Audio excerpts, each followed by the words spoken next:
All right, ladies and gentlemen, welcome to another episode of the David Holman Podcast. And today's date is May 3rd, and it's about 7:48 p.m. And I have a special guest in the building. Would you like to introduce yourself? Yes, my name is Josiah Sprinkle. My Instagram handle is Oluwa_Sprinkle. So you can find me on Instagram. That's about the only place, really. Awesome. How do you spell that handle so people can type it out? OLUW_Sprinkle SPRINKLE.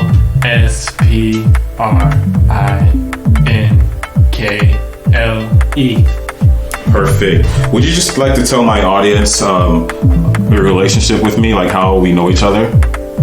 So we met at the ASA Club Room, or African Student Association Club Room, and we met through mutual friends, and it was cool, awesome, and yeah, we just walked down and talked with each other, talking about life and how school was, and I said I had to go meet with some other friends, and we went to the Christian organization that I was with, CCO, which I forgot what the abbreviation meant, but I know it has Christian in it, so that's about all I remember.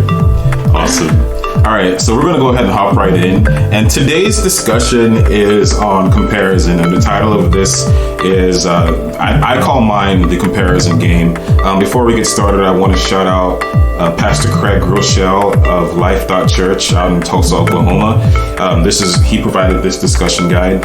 All right, so first question is, how would you describe your relationship with social media? And for me, I'll just go ahead and start because I want to set the tone for the conversation. I have a weird relationship with social media. Like, when I was in college when Facebook first came out, I was a freshman, 2004, and it was called The Facebook.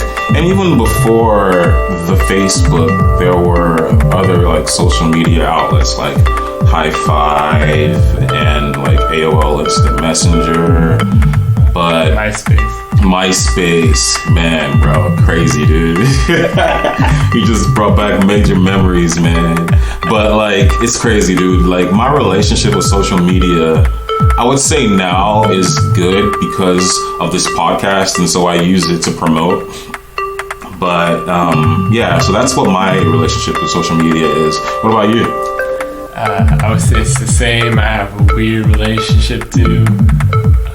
For me, Facebook has always been for my closest friends or people that I've actually met in person, and not just random people that just follows you out of nowhere on Instagram.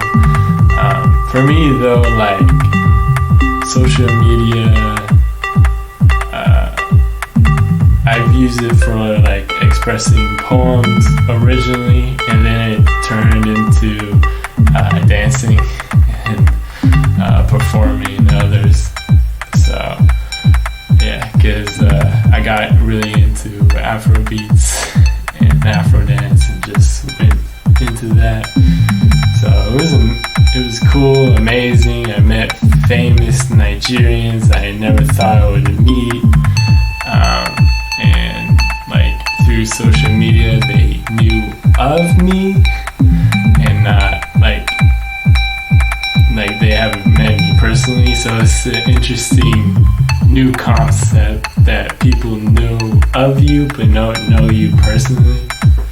So it's weird. Yeah, man, thanks for that. So the next question is, when you were growing up, were you ever jealous of one of your friends? And for me, yeah, I was. When I was growing up, jealous. I don't know about jealous. I gotta think on that. When I was growing up, was I ever jealous of one of my friends? Because the word jealousy, when I think about it, brings about a certain negative negativity associated with it. Did I want to be like one of my friends? I definitely had a buddy like that. As far as jealousy goes, I don't know. You got anything on that while I'm thinking? For me, I think, like, usually for me, jealousy was like, as a child, for me, it was like I wanted something from, like, an item from someone that I didn't have, or like my friend has this new bicycle or those old, like, mini cars that was like, you know, battery ran and they would run, like one of those, and that's what usually I was jealous of as a child, but not much else. Yeah. Why were you jealous? Because I wanted something that I didn't have. That's the only reason. I think for me, there was this one guy named Antoine when I was in grade 3, and he used to get all the girls, and so that's why I was jealous of him. Yeah. Next question is, have you ever been jealous of someone else's purpose? So let's see. Have I ever been jealous of someone else's purpose? You got anything on that? I think I have. I'll just say it, to be honest. Usually it's like I would be jealous of missionaries and other missionaries who would tell stories, all this crazy things they did, and had like videos of everything, and I was like, this is so cool. And they were like, what I was jealous of was like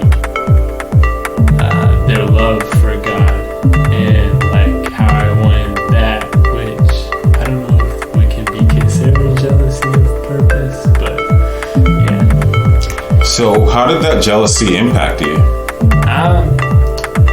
For me, it was like I just wanted to do better, to be better, and just, you know, strive to do better for like my goals and helping people. And sometimes it was like good, and sometimes it can be bad. Yeah. Excuse me. Have I ever been jealous of someone else's purpose? Yeah, I have. When I first became a Christian, there were like the church I used to go to had a youth group, and a lot of the youth group leaders would usually transition into ministry, and the church used to really like elevate and praise people that were going into like ministry and whatnot, and bring them up in front of the church and be like, so and so was graduating 12th grade and he was chosen to go to Oral Roberts University and study pastoral care and blah blah blah blah. And there was this one concert called Acquire the Fire that we all used to go to, and at the concert it was like one of those Christian rock concerts where there would be a bunch of kids, and then they'll be like, who wants to give their life to Jesus? Come forth. If you're ready to get rid of all your attachments to the world, come down here, run, and everybody would run down. If you're gonna be in church every day, the doors are open, and you want to lay down their life for Jesus, do this. And so like a lot of youngsters would go there, and there was like the actual organization that put this on had like a post high school program that you could enroll in. And so when we all got back to our home churches, I think a particular individual had decided that that's what they were going to do. I think it was called like the Honor Academy. And so I'm not going to lie, at that time I was already in university, and so I wasn't going to like, you know, leave Purdue and go join some janky Christian 1-year program or whatever. But like, I was totally jealous because at the time, you know what it's like when you're first on fire for God. You wanna just drop everything you're doing and just go to the Amazon and preach the gospel and die doing it. So as far as how that impacted me, I think it motivated me to study up on scripture and just, basically show myself well approved. I figured, if I couldn't go to the Honor Academy or something, I'll finish my bachelor's degree and I'll do better and get a master's in divinity instead of some janky 1-year program. And so I think a lot of times that jealousy motivated me to, try to achieve higher in my university studies, because for the longest time my goal was to get my bachelor's so that I can get a master's in like pastoral care or a master's in divinity. So yeah. Okay, so the next question asks us to, did you have anything else you wanted to add to that or no? Yeah, so one thing I learned through that is that someone taught me this, and they said like everyone's unique and you shouldn't be concerned about someone else's holiness. You should only care about your own, because the relationship with God is just between you and Him. Amen. So that's why I had to learn the hard way. Yeah. So the next question asks us to read Ephesians chapter 2, verse 10. Do you have like a Bible app on your phone? We all do now. Yeah. You said Ephesians 2, verse 10. Let me go ahead and pull that one up real quick on my phone. You want to get that, or I can get it? It's completely up to you. Yeah, I can read it if you want. Yeah, you go ahead. For we are God's handiwork, created in Christ Jesus to do good works which God prepared in advance for us to do. Amen. It says, be honest. Do you really think of yourself as a masterpiece? No. I mean, for me at least. I do think of myself as a masterpiece because by God's grace, I've been like blessed with a nice body, even though my belly is getting big now because I eat a bunch of candy and all that.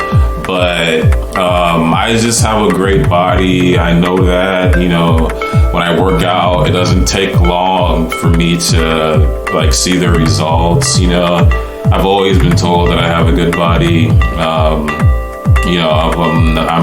the only son. Yeah, I've always been like ahead of my class. I've always been super smart. So to that extent, to that degree, yeah, I do see myself as a masterpiece. As far as not seeing myself as a masterpiece, that usually comes in with like the sin and stuff like that I still deal with. Sometimes I wonder, like, if God made me, why can't I be a good Christian, so to speak? Like, am I broke? Do I need fixing? So, what about you? Do you really think of yourself as a masterpiece? I would say now, yes. Okay. Before, no. Why not? Why? I'll be open. I have ADHD and a communication disability. So sometimes that'll come out. Like, even when I don't want to, it'll still come out. Yeah. And it'll be at the worst times possible. and what sometimes people who care about you, they don't understand what you're going through. They don't understand, like, it's out of my control. Like, sometimes I really can't control it. Like, forgetfulness is one of the symptoms to ADHD. I can remember everything and then leave my phone or my wallet and just leave it somewhere, or my clothes. In one of my friend's case, he was like, "You left your clothes in Chicago, bro." I was like, "Why?" It was like my favorite clothes, and it was like hand sewn. Yeah, it was special, and I was like, the one thing I needed to bring home, I left. Yeah. And those are some examples. But like for the communication disorder, it was like stuttering, and for example, sometimes I couldn't get the things that are in my head into my mouth to speak out. So like, I will understand what's going on, but I won't say the right thing. If that makes any sense at all.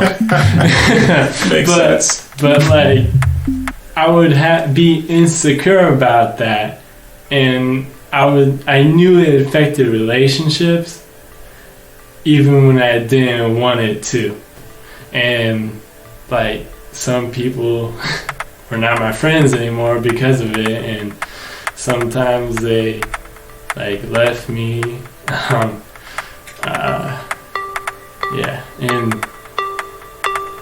It hurts, and I got over it. And in that time, I was just like asking God, why did you make me the way I am?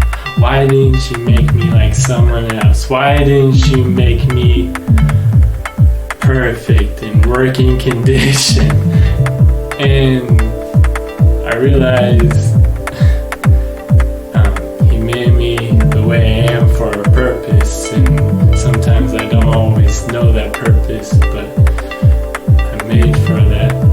And each and every individual is unique, special, and God created them unique.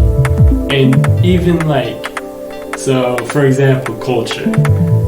Like, you know, American culture is vastly different from, say, Nigerian culture, Igbo, Yoruba, Hausa culture, etc., or Cambodian culture for like the culture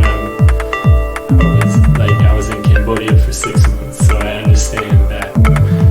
And like, even in Cambodia, yes, there's a broad Cambodian culture, but even so, each individual was different. So even if you're like American, you're not the same as another person who is American. So everyone's unique and special. Yeah, thanks for that, man. Welcome. So that's a good segue into our next question, which is, do you know God's purpose for your life? And I don't know what God's purpose for my life is. I do not. And it's asking, if so, how are you pursuing it? So I can't answer that question because I don't know what God's purpose for my life is. And it says, if not, how can you discover it? I think I can probably discover God's purpose for my life by maybe examining what I'm good at, what people tell me I'm good at, by maybe asking godly people, pastors, people like you, what they see me doing. There's always those assessments you can take, you know, all those like spiritual gifts assessments. You can maybe, at least I think I can maybe like look back on all my college credit and see what classes I did well in. These are all just hypothetical. I think, because I really struggle with this. Till today, I have no idea what God's purpose for my life is. What about you, Spring? Do you know God's purpose for your life? Yes, I do. For me, I've always known God wanted me to show God's love or share God's love, whether that's through an act of kindness or just like sharing His love to other people. And I never ever force it onto anyone. Like, they can choose to believe and they can choose not to believe. And the one thing I know on how to show God's love is having a relationship with people and being there for them. Like, you're never going to be a perfect friend for them. Just as long as you're there, that's what counts. And for me, I try to do that in my life. And I try to do it showing God's love for many different people by trying to learn different cultures, different customs, different practices from my own. And sometimes when you try to do that, you get hate for it, but like, God's love is so special. Like, you have to share it. Like, for me, I have to share it because Jesus' love is so amazing and wonderful, and he'll never leave you, and he'll always stay with you even if you don't believe it. That's what I learned throughout my life. And the thing for me is, I know God's calling me to different countries. I just don't know yet how to go about it. Like, for example, like, once I'm in the country, what's going to be like my job so I can make a living? Because in the gospel or the letters of Paul, like, they were saying that when they were missionaries, they were still working, they were still plowing the field and working for their own food. So I know you can't be a missionary living just off of donation. It won't work in the long run. Man, thanks for that, dude. Yep. That's some deep stuff.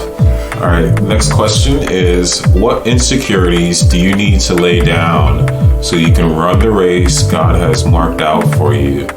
So for me, what insecurities do I need to lay down so I can run the race that God has for me?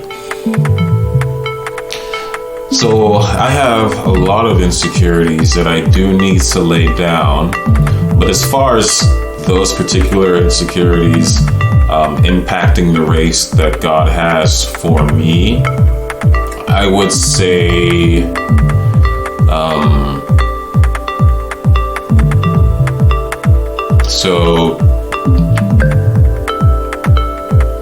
I would say like this podcast venture, for example.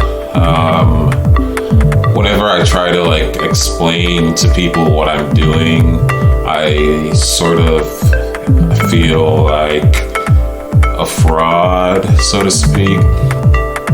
I'm not really certain as to whether it's a viable enterprise, even though I've got it registered, I've got it incorporated, I've got it registered with the federal government as a nonprofit. And so for me, as I'm building my business plan and putting in like expenses and revenue reports, I do tend to sometimes like worry about whether or not I don't know, like, I know that,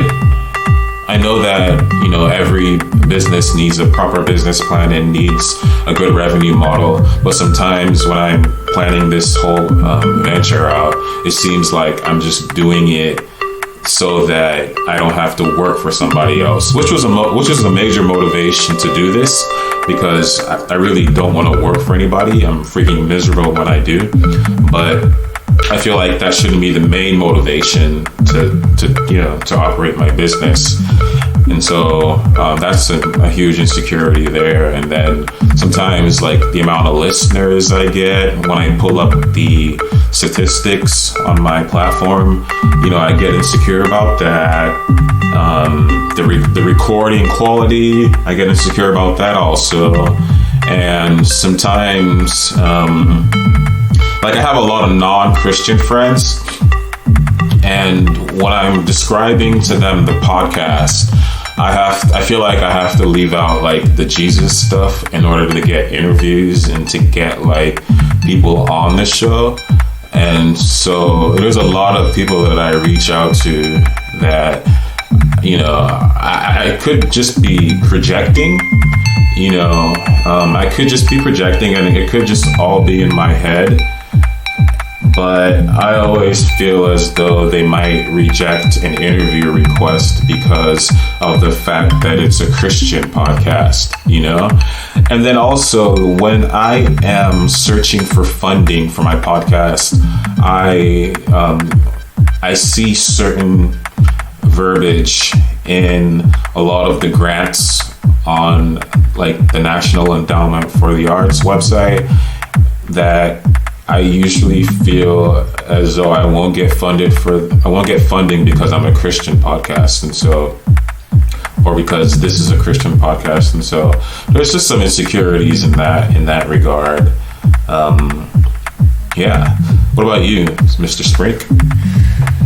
Okay, so one of my biggest insecurities is talking to people and just speaking to them. And I have to face that insecurity every single day of my life.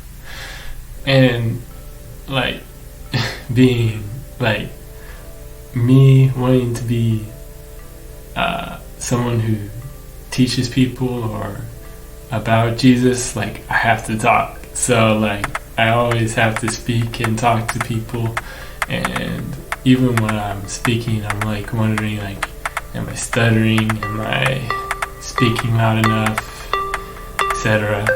And for me, to be honest, like I talk the best when I'm with friends and when they don't care when I say something like wrong, because they know me and they know like I just messed up. And part of that of making relationships, I have to speak. So that's one insecurity. And then another insecurity is, which everyone has, is inadequacy or just not being good enough.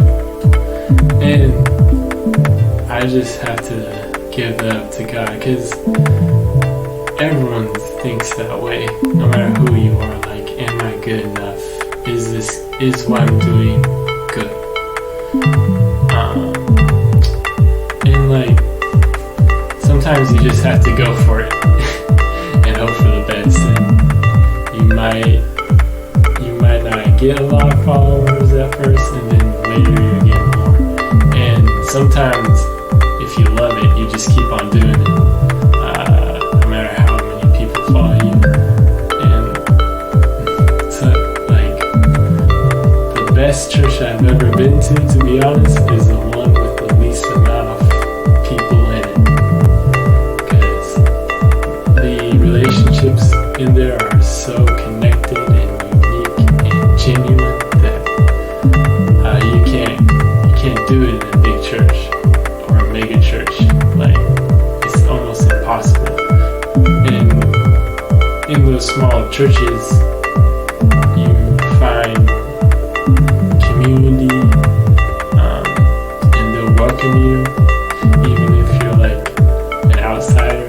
Like, they'll still welcome you, which is like amazing and cool. And this is not all churches, but this is the ones that I've experienced with, for like small churches. And yeah, and there's these small churches are about like less than like 50, like I'll say about 70, 60 or less in their church. So yeah, but I guess that answers it. What's the topic? Thanks, man. All right, so the last question for today is, how can you run your race this week? I think for me, running my race this week would be Well, because I put in my 2 weeks notice for my last job last Monday, and so this last week is gonna be a freaking stretch, man. Like, I don't know how I'm gonna be motivated to actually give my employer, or soon to be former employer, the due diligence of actually doing my work when I know that I'm gonna be done here soon. You know what I'm saying? It's sort of like, like I'm leaving on Friday. Who cares what I do? So that's kind of tough. But as far as running my race this week, I do need to finish up my business plan. I need to do that like ASAP. And the major component I got to figure out in that business plan is the expenses and the revenue model and stuff. So that's probably the biggest part. What about you, Mr. Spring? Yeah. For me to... How can you run your race this week? Thank you. For me to run my race this week, I think for me would just be to get out of my room and just talk to my brother, my mom, or my dad. Because even though we're together in one house, we don't talk much, which is probably weird for most families, to be honest. And I think like healthy relationships are built around like talking with each other, and we know we love each other, but we just don't talk that much, if you understand like what are we getting at. And for me, it's mostly me not getting out of my room. Like sometimes I can use I don't use any excuses really, but I just like let them think they're like, oh, he must be doing something important in his room or etc. And really I'm just watching TV, or playing video games, etc. Yeah, so sometimes like that's what I need to do, just be there and present with them, not just myself. Yeah, thanks for that. All right, guys. Well, that's it for today. We have Mr. Sprink. He graced us with his presence. I call him Sprink.